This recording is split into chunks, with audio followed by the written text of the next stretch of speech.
Today's verse is taken from Acts of the Apostles chapter 18 verse 9. One night the Lord said to Paul in a vision, "Do not be afraid, but speak and do not keep silent."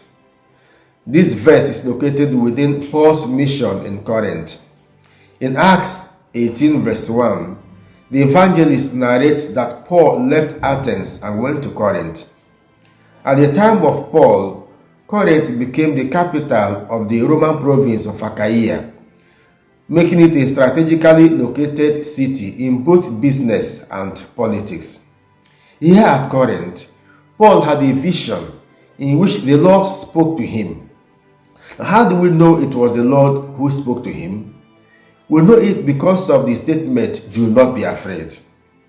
This phrase is typical of epiphanies and commissioning, and it shows the presence of God. The phrase connects Paul to some great people in the Old and New Testaments who received this divine message. We remember Joshua in Joshua 8 verse 1, Gideon in Judges 6:23, Jeremiah in Jeremiah 1 verse 8, Joseph in Matthew 1:20, and the Virgin Mary in Luke 1:30, and many others. Usually it is followed by a divine message and assignment. In our verse, Paul was given a mandate to speak and not be silent. The reason for this boldness is given in the next verse, "For I am with you, and no one will lay hand on you or harm you." Acts 18 verse 10. This assurance is perhaps due to Paul's earlier experience. Some people opposed and reviled him in Acts 18 verse 6. At the same time, many believed and were baptized. Acts 18 verse 8. So, the Lord wanted Paul to continue his work of preaching and not get discouraged because of the bad experience he had.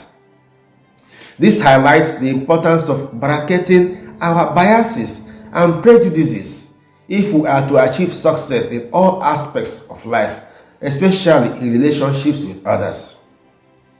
This is a lesson to all preachers and ministers that not everyone will accept you and your teaching, and that the setbacks you experience in some places should not make you abandon the mission.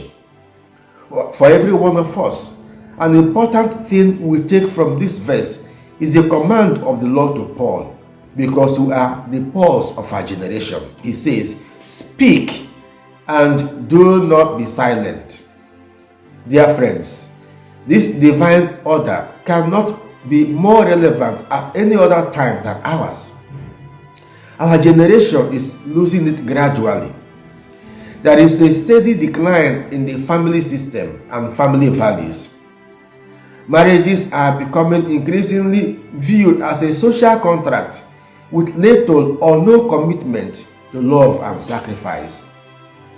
The church is becoming a den of thieves and a shortcut to quick wealth for its leaders, while promising the masses prosperity and miracles that are illusions and meaningless. The civil government in many places is becoming an association of greedy, unjust, mindless, and corrupt politicians who do not have respect for the law or feelings for the poor masses. Immorality is becoming the order of the day in our world today. We are all encouraged to speak and not be silent in the face of evil.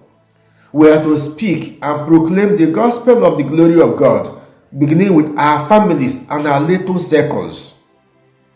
What it takes for evil to become an abomination is when good people like you remain silent when we are expected to speak. God is inviting us, as he did invite Paul, not to be afraid, because fear is a pathway to failure and defeat.